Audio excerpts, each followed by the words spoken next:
জুড়ে দেওয়া হয় সুন্দরবনের জন্য। সমস্ত গাছের পরে নামটা সুন্দরী জুড়ে দেওয়া হয়। এটা আমাদের গাইড সুন্দরী তো ইনি এখানকার সব জায়গায় চিনেন, প্রচুর গাছের নাম জানেনি। Senior guide. এইদিকে যে এখন ইনি বিগত 10 বছর ধরে এখানে আছেন। হ্যাঁ, এটা যে থাইল্যান্ডে বাড়ি, বাংলা শিখে গেছে। এটা হচ্ছে ম্যানগ্রোভ অরণ্য।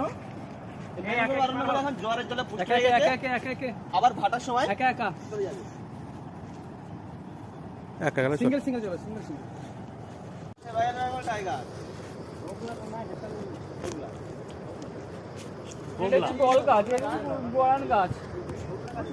পাশের ব্রিজটা কোথায় দেখছি মেলা? এই গাছের মধ্যে পাশে যে গাছ দেখা যাচ্ছে, এই গাছটার নাম হচ্ছে ধোগলা গাছ। এই ধোগলা গাছের টানে রয়্যাল বেঙ্গল টাইগার আছে, যেটা এই সুন্দরবন এরিয়ার একাংশ। এখানে রয়্যাল বেঙ্গল টাইগার নাই। আমাদের গাইড গাইড দেখে দেখছিলাম, হ্যাঁ। গাইড। এই গাছটা দেখলাম না। এই গাছটার নাম হলো সুন্দরী। না না